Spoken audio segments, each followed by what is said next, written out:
Hello and welcome to a Wednesday, live right here on the morning after on Sports Grid and Sirius XM channel 159. That's the home for Sports Grid Radio on Sirius XM, all across the Sports Grid network as well. I am Ben Stevens. A ton to get to on this Wednesday episode. We'll go around football because football is very close. Week 2 of the NFL preseason begins tomorrow night. The WNBA playoffs get underway today as well. A ton over the course of these 2 hours here on the morning after, live on Sports Grid until 11 a.m. Eastern time. It used to be noon Eastern. But we start on this Wednesday with our good friend, Joe Raineri. JR is here to go all around Major League Baseball, the home stretch of this MLB regular season, with playoff positioning front and center, and a little NFL talk as well, some of the young quarterbacks across the league. JR, thank you for joining us here on this Wednesday. Always a pleasure to have you by my side. Love this time of year. I mean, countdown less than, 2 weeks now for little CFB, and the NFL won't be that much farther behind. And hopefully by the time football starts, the Yankees will figure out how to score some runs again. Maybe. I don't know if they will, JR, because they have now only scored 8 runs in their last 7 games. We'll get to the pinstripe slide in just a little bit. But the biggest game yesterday, Joe, at least from the anticipation standpoint, was in Chicago on the south side between the White Sox and the Houston Astros. It was a battle of the two frontrunners for the American League Cy Young Award. Justin Verlander getting the start for the Stros, Dylan Cease on the other side for the White Sox. It wasn't the greatest pitching duel we have ever seen, but it turned out to be a very good game and a huge win for Chicago, coming back in the 7th and 8th innings to win 4-3 over Houston. The 5th straight victory for the White Sox, Joe. Yoan Moncada, a game-winning RBI single in the home half of the 8th, pushes the White Sox over the Astros. That final score, 4-3. Joe Raineri, how significant of a victory was this for the White Sox? Well, if you watch the end when Hendricks closed it, you'd have thought they won the World Series. I mean, my goodness. Like, they were whooping it up, having a great time. Like, dude, settle down. It's, we're in August. I get it. You should have been winning games like this, 60 Correct. games ago. But I guess it's better late than never.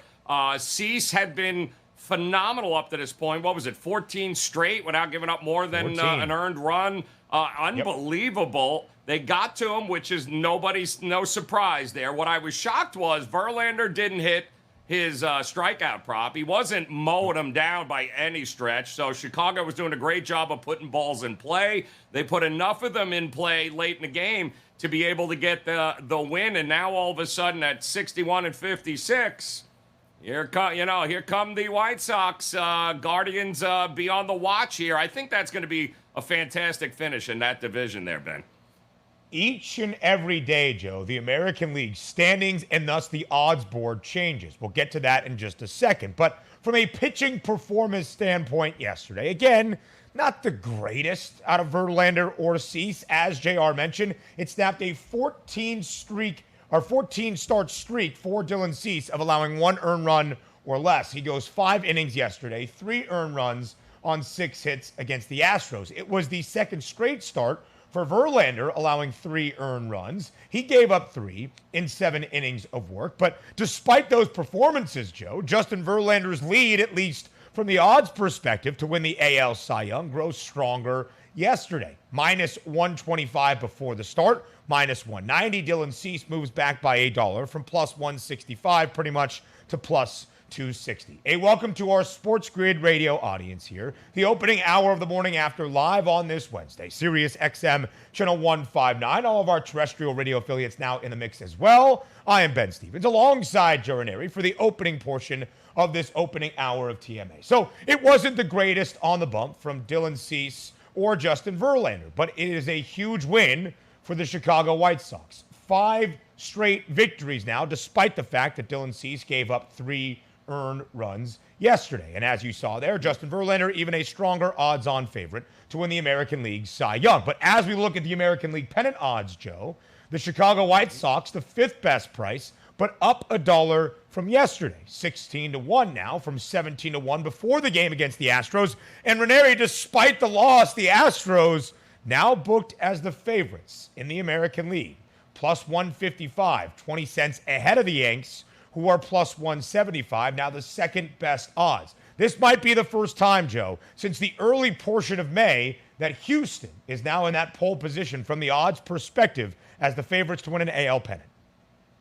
As well they should be, Ben. They've been more consistent. The peaks and valleys with them have not been what we have seen like they are with the Yankees. But the strange part about that odds board was who in the world is betting Toronto? And why are they third on that list at 13-1? Has anybody watched? You better hope the Blue Jays don't have to play the Orioles anytime down the stretch for meaningful baseball, because the Orioles own them. But the Astros are the rightful favorite. They should be, given what we have gotten from them. And the Yankees, as bad as they have been, they're not in jeopardy of losing that division. Sad. The Astros now a 2.5 game advantage, Joe, over the Yankees for that best record in the American League. The AL Central, meanwhile, a new favorite at the top of the board. Those Chicago White Sox, a 5-game win streak, plus 150, 10 cents ahead of the Guardians, but Cleveland still a 1-game lead in the division. Plenty more around Major League Baseball, including why the Yankees are struggling. Up next.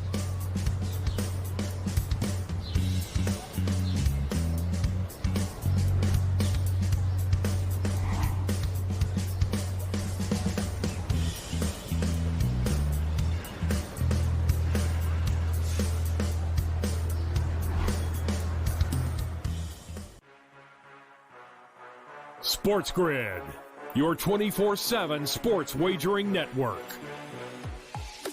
They play less games. The early line. Take a look at the top 4 seeds here in the Big Ten. They're going to play less. Aaron Rodgers and the morning Russell after. Wilson. We saw movement in the marketplace like Fantasy Sports the Today. Cleveland Cavaliers are a little thin as well. Newswire. Minus 160 favorite on the money line today for Arizona. Pharrell Coast to PPG, Coast. that's where they win cups.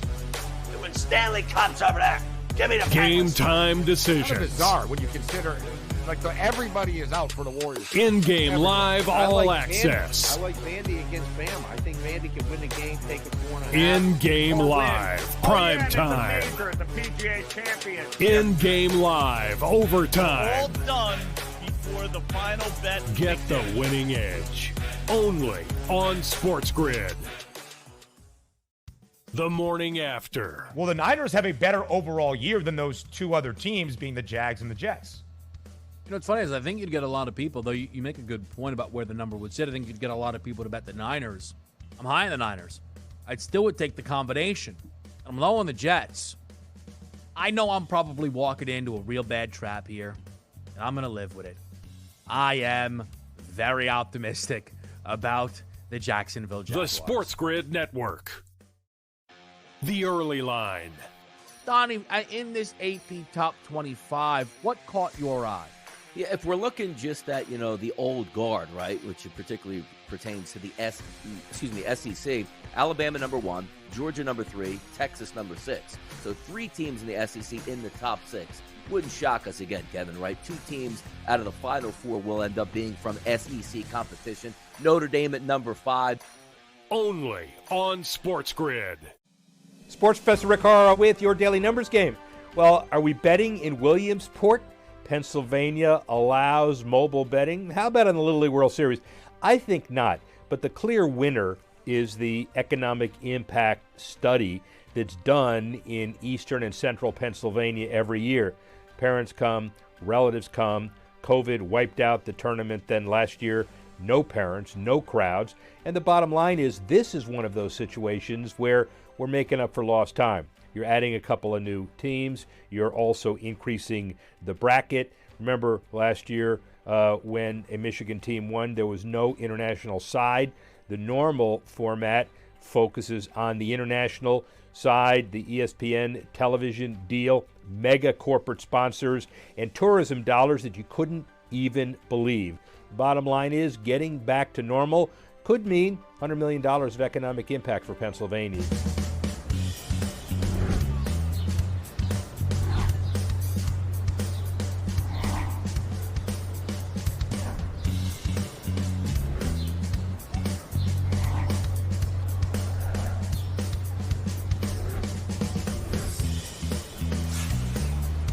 About 45 games left in this Major League Baseball regular season, all around the bigs. This is the home stretch of the MLB campaign. This is when you want to be playing your best baseball. You want to be hot, getting ready for October and the postseason. Somebody tell that to the New York Yankees. Welcome back to the Morning After, live here on this Wednesday on Sports Grid. Alongside Joe Raineri, I am Ben Stevens. JR, the Yankees have now lost 6 of their last 7 games, 11 of their last 13. The segment topic that you can see, the headline is hot or cold in Major League Baseball. The Yankees are ice cold. They fall again last night to the Tampa Bay Rays, and the offense for the Pinstripes is also ice cold. They have only mustered up 8 runs of offensive production, Joe, in their last 7 games. And again, they have lost 6 of those 7. What is wrong with New York?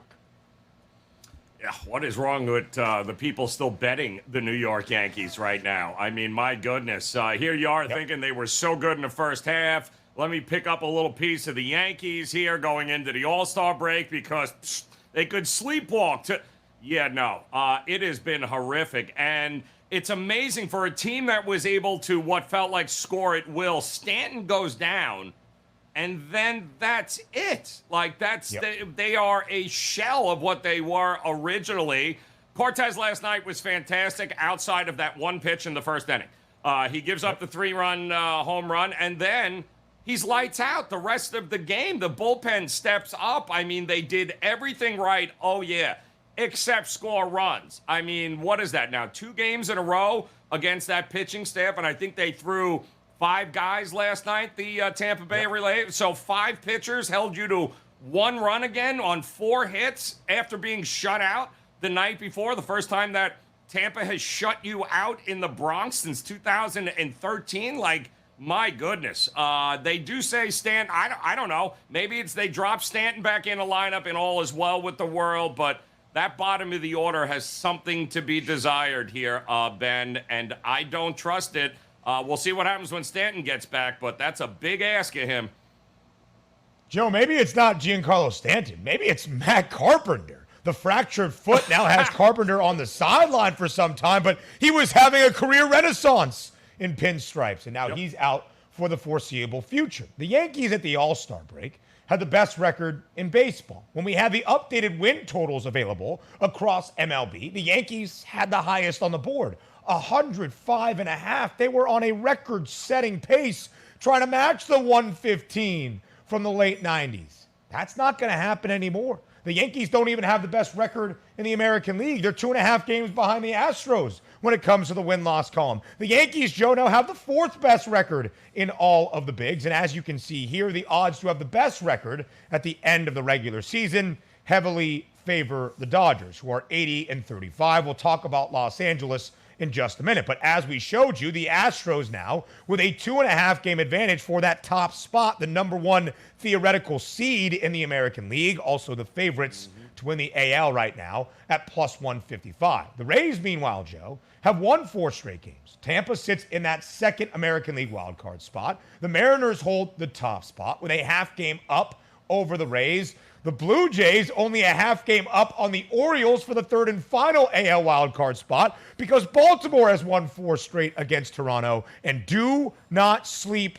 on those O's. We'll get all around Major League Baseball. But, Joe, as we look at the World Series odds, again, 45 or so more games in this Major League Baseball regular season. Although it's a 162 grind, this 45 feels like a sprint. And because of where the Dodgers stand, they remain the favorites to win the World Series. Now, one of the shorter numbers we have seen in the last month or so. Plus 310. The Astros 70 cents behind at plus 380. The Yankees, the 3rd best price at plus 440. And the Mets at plus 500. The playoff picture, Joe, or at least the odds that correlate to it, starting to take shape even more so here down this home stretch. Listen, the Dodgers are the team to beat. I think we can all agree with that in the overall picture. Houston, anybody that thought they were out of it at any point is absurd. They've got one of the best team ERAs right now. We know they can hit up and down the lineup. They play pretty good defense. The bullpen has been much better as the season has gone on. The Yankees, it's those unbelievable highs and lows, Ben, that will drive bettors nuts here. But the Yankees, what was once thought a foregone conclusion that they were the team to beat, right? Houston was going to have to go to the Bronx and beat them, for a chance to go to the World Series. No. Nope. That is not the case anymore. And as it is, Ben, they still have to play. I think they've got to win 60% of their remaining games just to win 100 games this year. That was unthinkable just a month ago. They're in trouble here. They need to turn it around quickly. A team you don't see on that World Series odds board is the Rays. They're 50-1 right now. Again, Tampa knows postseason baseball. The number 1 overall seed in the American League each of the past 2 years, and now owning that second wild card spot in the American League. We mentioned the Dodgers. Despite the fact that LA is 80-35, they did fall last night in Milwaukee. A walk-off win for the Brewers in the bottom of the 11th. Victor Caratini, a 2 RBI game-winning walk-off single. But despite that, Joe, despite that loss, Milwaukee's still 2 games behind the St. Louis Cardinals. And despite the loss, rather, for the Dodgers, they're still 20-5 straight up since the All-Star break. They have won 13 of their last 15 games. And their odds to win the National League pennant even slightly better than you see there on this Wednesday morning. Plus 155 yesterday, plus 150 now. So yes, the Dodgers still remain the team to beat, not only in the National League, but it seems all across the majors at the moment. Ben, one of the most unbelievable. Thanks to our good friend Ralph Michaels. He dropped this on us yesterday. The Dodgers in that game last night, going into it, they were an underdog. They closed as a dog. That is only the 5th time in their last 366 games they've been a underdog. And it happened twice earlier this year with Mitch White on the mound. They split those games. They did lose last night, but there is no more profitable team than the Dodgers here, Ben. Not only are they winning, they're beating you by more than 1 run, which means the run line is profitable. How is a team who is almost always a favorite, how are they profitable, Ben? Well, they're profitable because they're destroying people, and they're doing it with an amazing group of pitchers, and they're doing it with an amazing group of middle to back end of the lineup. Everybody contributes. Hats off to the Dodger organization. We sometimes take for granted how good this organization and what the team is that they have put together over these last couple of years. Phenomenal. And they're not going anywhere anytime soon here, Ben. They are the team to beat, and with good reason. A team that is 80-35 straight up, that has been booked as a favorite in all but 3 games this year. One of them last night against the Brewers, who's also 73-42 on the run line, the second best run line record in the Bigs, only behind those Orioles, because the Dodgers' run differential is the best by more than 50 runs at plus 250. So the Brew Crew, though, Joe, yesterday, get that walk-off win in 11 innings, but still 2 games back of the Cardinals. St. Louis, a win yesterday over the Rockies, now minus 230 in the National League Central. In the National League East, Joe, the Mets fall to the Braves for a second straight game. 13-1 on Monday night, a 5-0 shutout for Atlanta.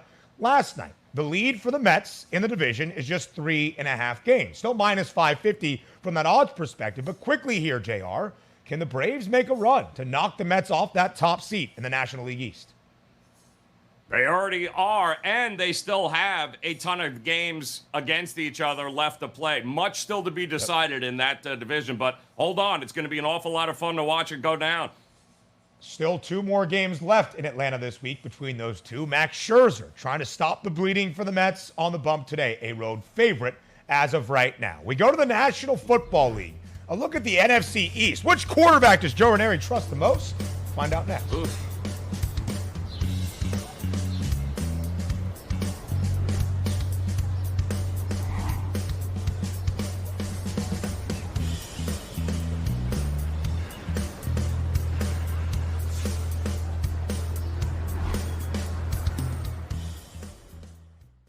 Your heart's racing. The clock's running out. It all comes down to this. We're talking pregame. Pregame. Pregame. Get locked in with Game Time Decisions.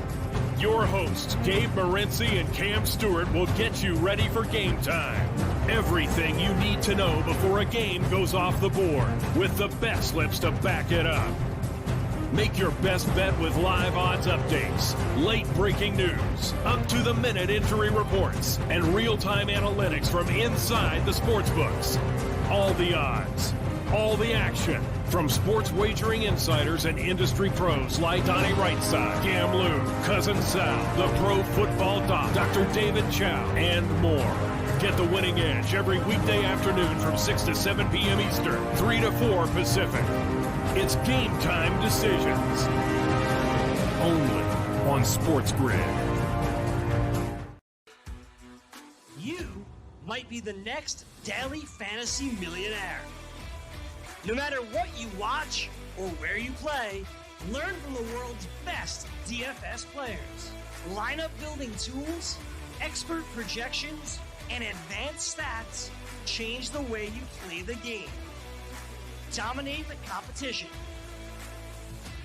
DailyRoto.com, the player's choice. The morning after. LSU has the same odds to win the SEC at 100-1 as they do to win a national championship, also 100-1. Well, I'll say this. There are going to be a lot of really bad takes about year one head coaches, and a lot of people jumping to conclusions because there are 8 programs who have played in a national championship in the 21st century who have a first-year head coach. That includes Virginia Tech, because technically they played in a national championship in the first week. The Sports Grid Network. Fantasy Sports Today. Definitely a starter in every fantasy football league. He's a top 12 quarterback in fantasy, but no longer the thought process where I guess he could be a number 2, the second overall quarterback or the third. Remember, in years past, he was being drafted right after the first couple of quarterbacks, but no longer the case. He's kind of like a consolation prize as opposed to the main starter for a lot of people. The Sports Grid Network. Pharrell, coast to coast. I don't care if they play this game in Puerto Rico. I mean, the bottom line is, it doesn't matter Seattle or Anaheim. Robbie Ray's stuff has been beautiful all season long. He's gotten stronger. He's led the majors in innings, the last 2-3 years. The guy's an inning eater. He's going to go out and do his job. He's going to go out and get into the 7th inning tonight, and he's going to strike out and go over. He's going to get another 9 or 10 tonight. The Sports Grid Network.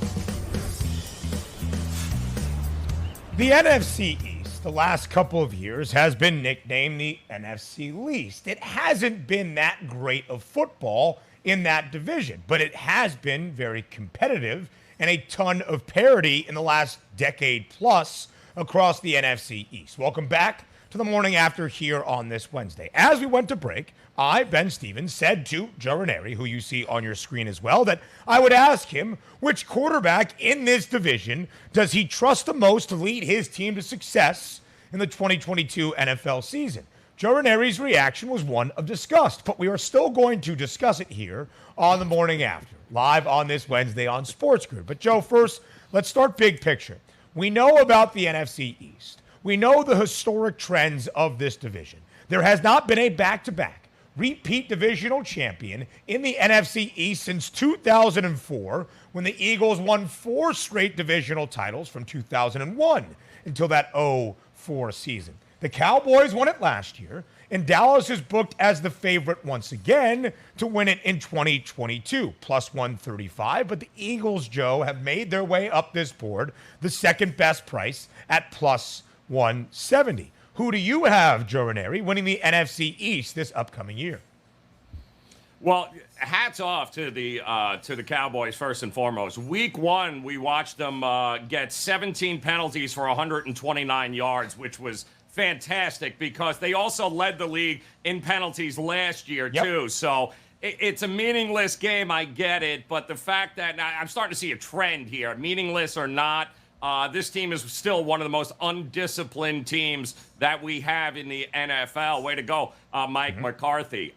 Listen, this will forever be the team that it's the Cowboys division, But on paper, they look fantastic again, right? But let's be realistic here. How many of you honestly trust your hard-earned money thinking Dallas and Mike McCarthy are going to run the tables when it matters most and end up with... No. The Eagles don't... how much faith do we have in Jalen Hurts? Great, nice quarterback, steady quarterback, system guy. You know what you're going to get from him, but is that enough? Carson, next. The Giants, Danny Dimes. Let's be realistic here. Tyrod Taylor's probably going to be the starter at some point for this team. I do think it's a two-horse race up at the top there. I don't trust the Cowboys. They will figure out ways to blow it like they normally do. It's the Eagles, really. I think that if they stay steady and stay healthy, no reason why the Eagles can't be winning and taking down this division this year. Joe, I think my favorite market when it comes to anything associated with the Dallas Cowboys this year is Mike McCarthy for NFL Coach of the Year, tied for the longest odds at 40-1. This is for a team that is favored to win its division, for a team that has the fifth best odds in the entire league to make the postseason, and their coach is 40-1, tied for the longest odds in the entire league to win Coach of the Year. What does that tell you about their game manager, about their discipline? Yeah, not exactly the most optimistic and brightest picture of the Dallas Cowboys. Terrible. But, Joe, let's focus on those quarterbacks that you mentioned, because on paper, Dak Prescott's season-long passing yards prop is by far the most in all of the NFC East this season. 4,250 in a hook. That's 800 yards above where the other three quarterbacks in this division stand. Jalen Hurts, Carson Wentz, Danny Dimes, all at 3,450 and a half yards. So, Joe, who is the best quarterback from this crop of four? Well, the ceiling is Dak Prescott, right? His ceiling for the weapons, the way they play, he's going to be asked to do an awful lot with that team again. And if something happens to him, we know their chances go the other way here. He's the guy that should rack up those meaningless late game touchdowns, and he's going to be throwing the ball up, and he should be running the table as far as the stats go. And again, Jalen Hurts, he's a nice player, but he's a system guy of aspects where I don't know that what you see is what you get. Carson Wentz isn't going to be healthy enough to play in enough games to even come into fruition. And like I said, Danny Dimes, is he really going to be the starting quarterback in week 4, week 5, week 6? He's not even the starting quarterback this week in the second preseason game. So, I don't know. I think they're going to come the realization that maybe Daniel Jones wasn't a great selection after all with the previous regime.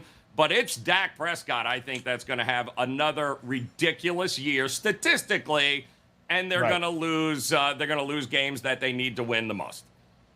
I am very fascinated by Jalen Hurts and his passing yards prop and what he can do on the ground as well, because Joe mentioned it. He is built for this system, and if there is a year for Jalen Hurts, about to embark on year number 3 in the NFL, to prove that he is a successful franchise quarterback, it is this year with all the tools at his offensive disposal, including now A.J. Brown in Philadelphia. I'm glad you brought up Daniel Jones, Joe, because we got some news out of Giants camp yesterday that it's Tyrod Taylor getting work with the ones. And my question to you was going to be exactly what you already said. Will Danny Dimes be the starter for the New York Giants all season long? As you look at his season props, Joe, I would assume your answer to that question is no. Danny Dimes will not be the starter for all of 2022 for the Giants. Yeah, listen, it's unfortunately for Giants fans, the health of Saquon Barkley is going to be huge. Golladay was not impressive at all. Kadarius Toney's already hurt. They've got pieces. They can be and should be a better team. I love the coach. I love Dable. I think they're heading in the right direction. But I think it's going to be duct tape, Elmer's glue. They're going to do what they have to do at that quarterback position this year in order to make a run at this division here. I don't think is he going to get the first month of the season? Probably, Ben. Are we going to be talking about him the minute that, let's say, October rolls around as the starter? Right. Yeah, probably not. No. Joe, his best numbers were his rookie year. 24 touchdown passes in 2019. He has been well under 21 and a hook each of the last 2 years. Only 14 games played in 2020, only 11 games last year, dealing with that neck injury. And the Giants did not pick up DJ's fifth-year rookie option, so this is a make-it-or-break-it year, it would seem, for the number 6 overall pick out of Duke back in the 2019 NFL Draft. All right, Joe, so whoever wins this NFC East division, is there any hope for that team to compete throughout the NFC postseason? The divisional champion will host at least one playoff game on Super Wild Card Weekend, and we can see there the odds on the Cowboys at plus 850, the Eagles at 14-1 to win the NFC Championship. So, Joe, out of the 4 teams, but maybe the 2 teams at the top, can either the Cowboys or the Birds compete for an NFC Championship once they get there? I believe we have lost Joe Raineri for just a second. Hopefully he comes back and joins us here in just a couple of moments on the morning after. Technological issues we power through nonetheless. So the Dallas Cowboys, as you can see, plus 850 to win the NFC Championship right now. The latest update on those odds, that's the 5th best number in the NFC. The 6th best number, the Philadelphia Eagles, at 14-1. So, Joe, can either of those 2 teams, whoever merges out of the NFC East division, have any success through a deep playoff run?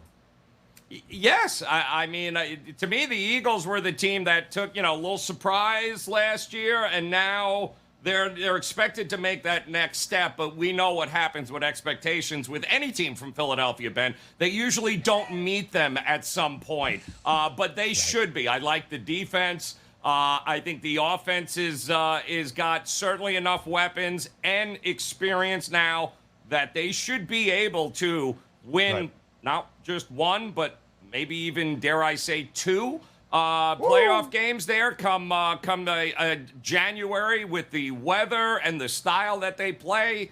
Yeah, I think the Eagles have an absolute chance at winning a couple of playoff games this year. And right now, Philly to make the postseason, minus 178, the 6th best odds throughout the NFC. The Dallas Cowboys have won 3 playoff games in the past 2 decades and a half. Just something to keep in mind. A 3-16 postseason record since 1995. All right, Joe, from the NFC East to the AFC East, Zach Wilson, the second-year quarterback for the Jets, undergoing surgery yesterday in L.A. All indications is it was a great success. However, they will be cautious with Zach Wilson in hoping to get him back early on in the 2022 regular season. He has not been ruled out by any means for that Week 1 opener against the Baltimore Ravens. Right now, New York, a 7-point underdog. But, Joe, of course, Josh Allen is the best quarterback in the AFC East. He is the Super Bowl favorite part of the Buffalo Bills, the MVP frontrunner as well. Between Mac Jones, you can include Zach Wilson when healthy if you want, and Tua Tagovailoa. Joe, who is the second best quarterback in the AFC East?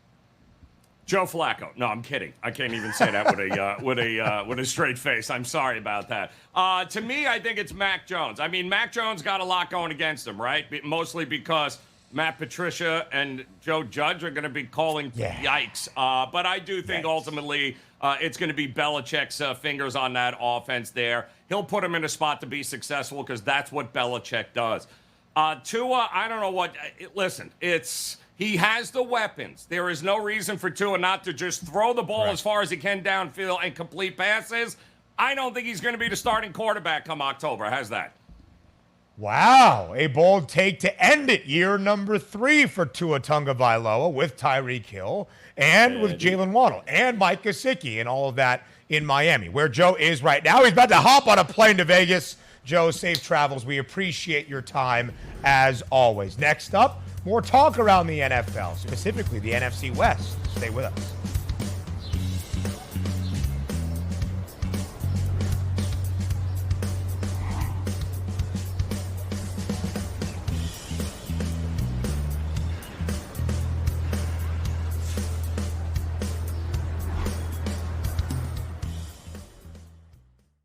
Your heart's racing. The clock's running out. It all comes down to this. We're talking pregame. Pregame.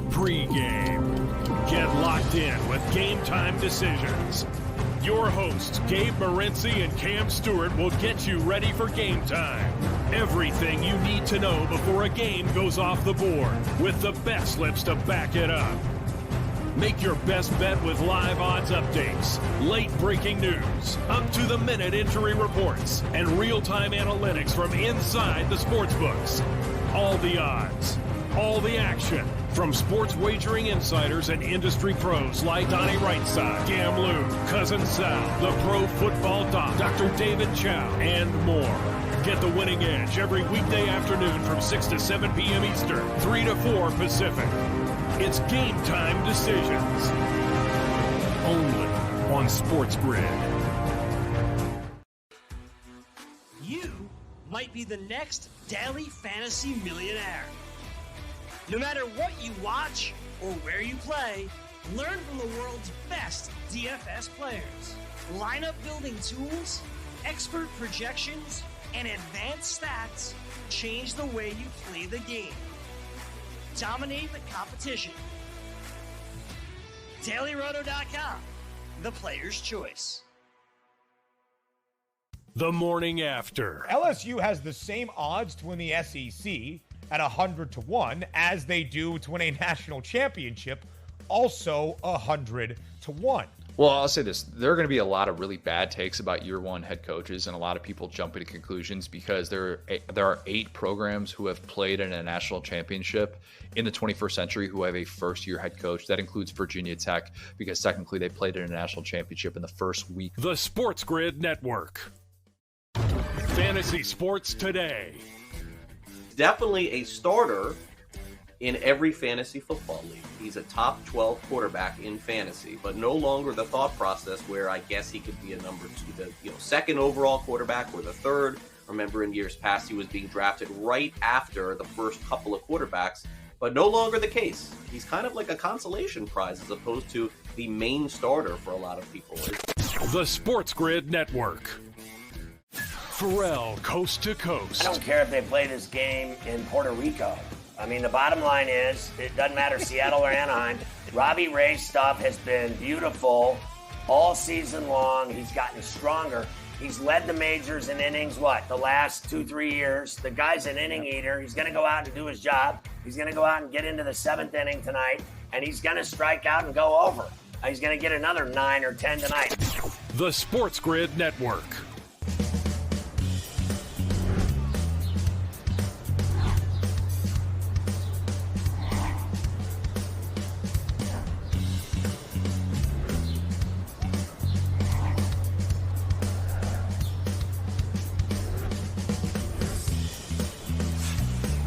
The Los Angeles Rams, the 2021 season NFL champions, a Super Bowl victory inside SoFi Stadium for Super Bowl 56. The path to repeat for LA starts in just about a month on a Thursday night in that season opener, hosting the Buffalo Bills. And one of the best guys covering the LA Rams for Downtown Rams and on his YouTube page as well, Jake Ellenbogen is back here on the morning after, right here on Sports Grid. Also diving in to some Jets coverage for the 2022 NFL season as well. Just a guy that knows his NFL football. Jake, thank you so much for joining us here. Welcome back to the show on the morning after. Thank you so much, Ben, for having me. Love being on here. One of my favorite, opportunities. So anytime I could hang out with you on here, it's always a pleasure. We are very glad to have you back as well. So let's talk about the path to a repeat championship for the LA Rams. Can they go back-to-back as Super Bowl champions? Well, it starts with looking at their odds in this offseason, now into the preseason months for the NFL schedule. The win total for the Rams this year is up there. It's 10.5, even juice on both sides. The over -110, that's the same as the under, -270 to make the postseason. The 5th best odds across the entirety of the National Football League. Jake, this 2022 roster for the LA Rams, in your mind, do they have what it takes to get back to another Super Bowl? Well, Ben, they absolutely do. I think, all across the board, when you look at this roster, I think it stacks up well to 2021. You have to keep in mind Cam Akers out for the season last year. You lose Robert Woods halfway through the year. They expected Deshaun Jackson to be a contributor, and Van Jefferson stepped up so much that they didn't really need him. He opted out. But really, last year, what people seem to forget is that Odell Beckham Jr. is probably one of the main reasons that they were able to overcome all those injuries. I mean, he was so crucial for them down the stretch in the postseason. And, you saw that. He was still learning the offense. He's still going out there. He's performing. And we saw in the Super Bowl, even though a team that drafted 3 wide receivers in the draft, they still didn't have enough depth because Jacob Harris was out for the year, Tutu Atwell. You're going to start to see those guys emerge, and keep an eye on Tutu Atwell, number 15 for the LA Rams, second-round pick out of Louisville. There were people, including myself, that were a little puzzled by how early he went. But when you look at the speed and what he's been doing in camp, the rapport he's built, and the fact that Sean McVay just flat out said, look, we were going to play him in preseason, but he's so far ahead of where, we thought he'd be that we didn't really need to do that. I think it speaks volumes. Stafford's got all the talent in the world now. You have Allen Robinson, who, bold prediction here, I think he's going to lead the league in receiving, Ben. I really believe that. And I think that's the bet. If you're looking for, one of those future bets, that's the one to do. I think it was like plus 10,000 odds I got him at, to lead the league in receiving. To me, it's a no-brainer because you look at Cooper Kupp and what he's going to command in the double team area. Teams can't be, looking at Cooper Kupp, having a Triple Crown season and be like, yeah, we'll leave him open. No. And on top of that, Allen Robinson is a former 1,400-yard receiver with Blake Bortles in his own right. So when you look at that, I think this is somebody that is going to lead the league in receiving. I still think if you were looking in like a fantasy aspect or like who the best receiver is this year, I think it would be Justin Jefferson because I think he's going to have the touchdowns, the combination of that, the receiving yards, and the receptions. But Allen Robinson will lead the league in receiving, in my opinion. I think people are going to, I think they're going to be a little shocked when they see him with Stafford. A bold claim, but I like what you are mentioning from that quarterback wide receiver connection because Allen Robinson played in Jacksonville with Blake Bortles. He played in Chicago with Mitchell Trubisky, and not necessarily taking anything away from those offensive systems and those quarterbacks. But I think you could say a Super Bowl winning quarterback in Matthew Stafford is quite a step up. And I would say, Jake, the Rams have gotten better in certain spots of their roster, certainly in that wide receiver core as well. So the Rams minus 270, I said, to make the postseason. A slight correction on my end. That is the 4th best odds in the National Football League, not the 5th. But the Rams are the favorites, Jake, once again, to win the NFC West, plus 125, only 50 cents ahead of those San Francisco 49ers, the second best odds at plus 175. And Jake, last year at this time in the offseason, we all expected the NFC West to be one of the best divisions in the National Football League a year ago. How competitive do you expect it to be this year in 2022? Well, Ben, I'd be lying if I said it didn't take a huge step back. Here's the thing, okay? Arizona, I know a lot of people were excited about them.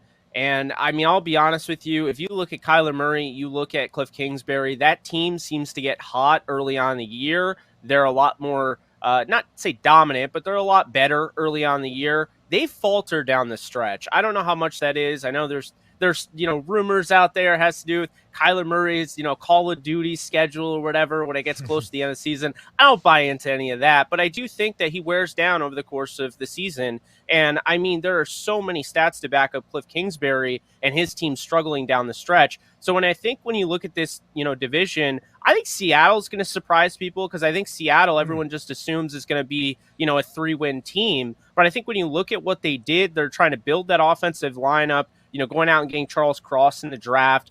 They have talent still. They didn't trade away Metcalf or Lockett. And I do, like the fact that they have Waldron there who comes from the Rams, is trying to operate that Sean McVay offense. In my opinion, they got the best running back in the draft in Kenneth Walker. We'll see how much they use him. Still like their defense. So I think they'll be a decent team. I don't think they're going to be great. I think around 8-9 wins. But that's where I think Arizona is going to be. So really, it's the Rams and Niners. And I'm really high on Trey Lance. I refuse to believe any of the stuff coming out of camp. It's not to say that it's not happening, but I don't think that's what's going to happen when, push comes to shove in the regular season. He might struggle, and that's okay, but I don't expect him to be a bust like I think some people are hoping he'll be. But here's the thing, though. The Rams haven't really done well against the Niners. They finally beat them when it actually mattered in the NFC title game. I think sometimes that could be enough to really break that streak.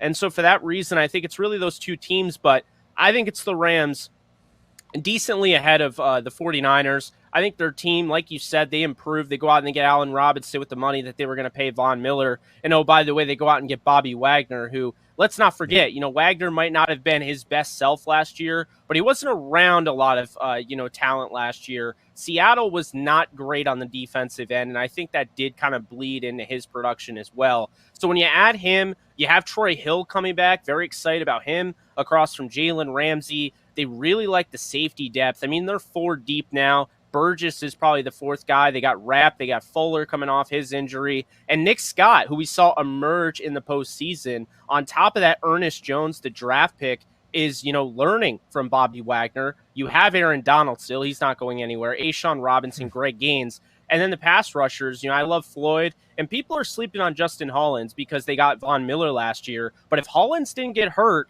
they would have been fine. They still probably would have won the Super Bowl. He was playing really good ball before he injured his pec.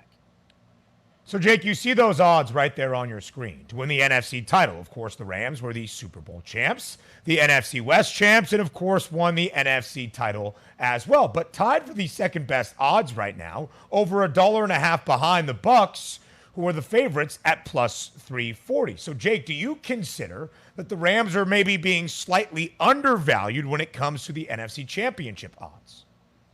Absolutely, Ben. Let's look at the facts. Tom Brady on the Bucs versus Sean McVay is 0-3. I don't know where, that comes into play here. I mean, it took a miracle 4 fumbles that the Rams they're not a team that fumbles the ball a lot. They don't give the ball away. No. They fumbled 4 times to bring Tampa back into that game. That game could have been an absolute laugher if those weren't the case. And so, I think what it comes down to is, Tom Brady's back. I know people are excited, 45, whatever. But let's not, look away from the fact the Rams have really had their number with Sean McVay versus the Tom Brady Buccaneers. In addition to that, though, I will say the reason I think the Packers are justified being there is because they've also had the Rams number. Sean McVay hasn't beaten the Packers since, before Mike McCarthy was fired. So, I think you go back to 2018 with that. So, I do think I don't have an issue with them being that high. One team I'll say that is being slept on, and I definitely think the Rams are undervalued to answer your question. I think they should be the favorite. Yeah. When people ask me who the scariest team the Rams are going to play this year,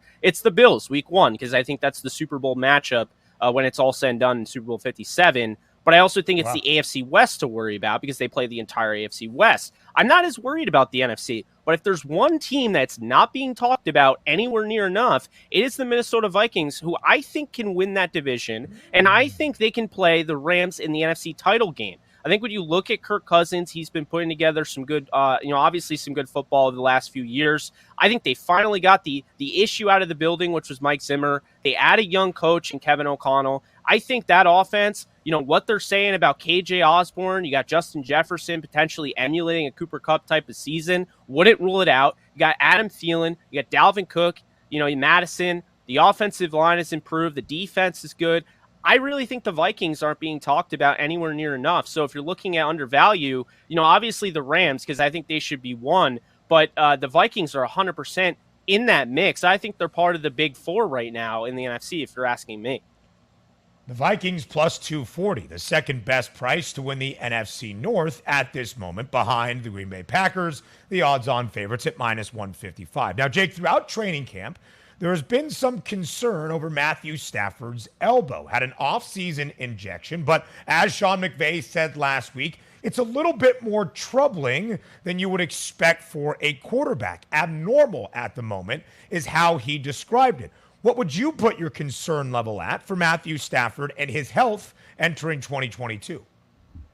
Great question, Ben. I'm going to put it at a 2, and here's why. Stafford went through a lot last year. Remember, it came out during the middle of the losing streak, when they lost those 3 games to Tennessee, the Niners, and the Packers, that he had all this arthritis going on in his neck and his back and his shoulder, all that stuff, right? He's playing at 60%, 70%, and they still win the Super Bowl. And that's just 1 year in an offense where he had to learn the offense, right? Like, we still had, at the end of the day, I mean, that's really what it came down to. So I'm not worried about his elbow or anything like that because, while it is abnormal, he does use a lot of those sidearm motions. And I do think that puts a lot of torque on the elbow. He wouldn't be playing in practice at all. They would shut him down like they did with Cam Akers, precautionary, if it was something to be concerned about. And they haven't done that. So until they do that, I'm not going to be worried in regards to Matthew Stafford. 4,886 passing yards last year, well over that prop, and 41 regular season touchdown passes, well over that number you saw there as well. Quickly here, Jake, only about 40 seconds left in this segment. Matthew Stafford's favorite target, Cooper Kupp, a triple crown year last year, the most receptions, receiving yards, and receiving TDs in the NFL a season ago. What do you expect for an encore from Cooper in 2022? I think it's going to be around 1,500 yards, and I think he's going to lead the team in touchdown receptions, probably around 12 to 14, I'll say. That's a pretty good number then. The 11.5 receiving touchdowns the FanDuel Sportsbook has him at. And, of course, take Jake's advice when it comes to Allen Robinson and his offensive production this year in Sean McVay and the Rams' offensive system. Jake Ellenbogen covering the Rams and the Jets, a great NFL mind, joining us here on the morning after. Jake, thank you so much for your time. We greatly appreciate it, and we'll have you back on very, very soon. The Rams, by the way, the line working against them slightly for that season opener on a Thursday night, hosting the Buffalo Bills. When they'll get those Super Bowl rings, Buffalo now a 2.5-point favorite. We round out hour number 1 of the morning after, up next, right here on Sportsbook.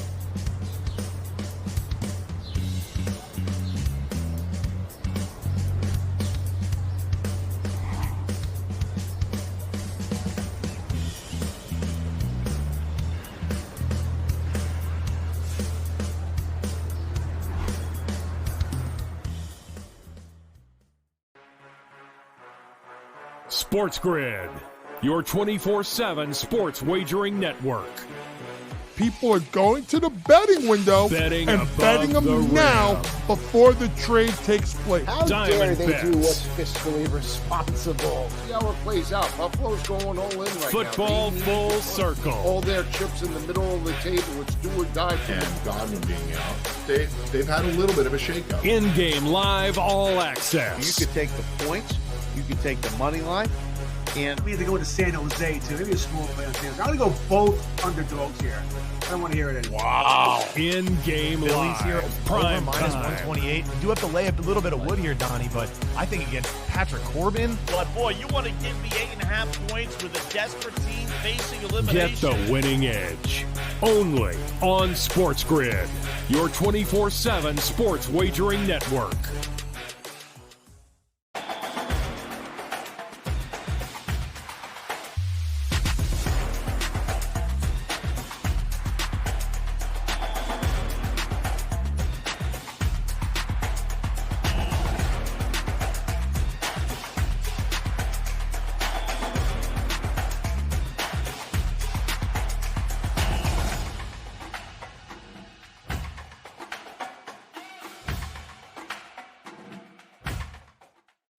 The early line.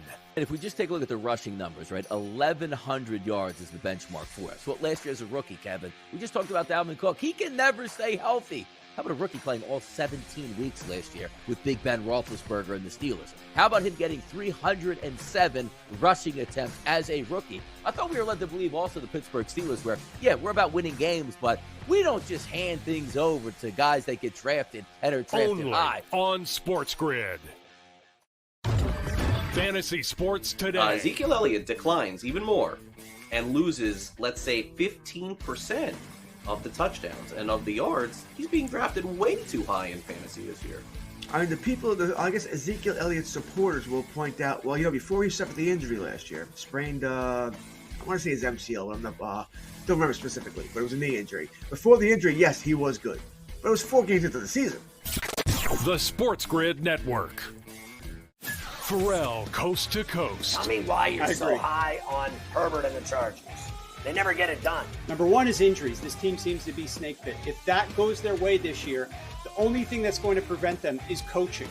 the coaching and the offensive coordinator, Joe Lombardi. He has a strong-armed, one of the most talented quarterbacks in the league in Justin Herbert, who is young and can throw the ball all over the field. And they have one of the shortest target depths of any team in the NFL. The Sports Grid Network.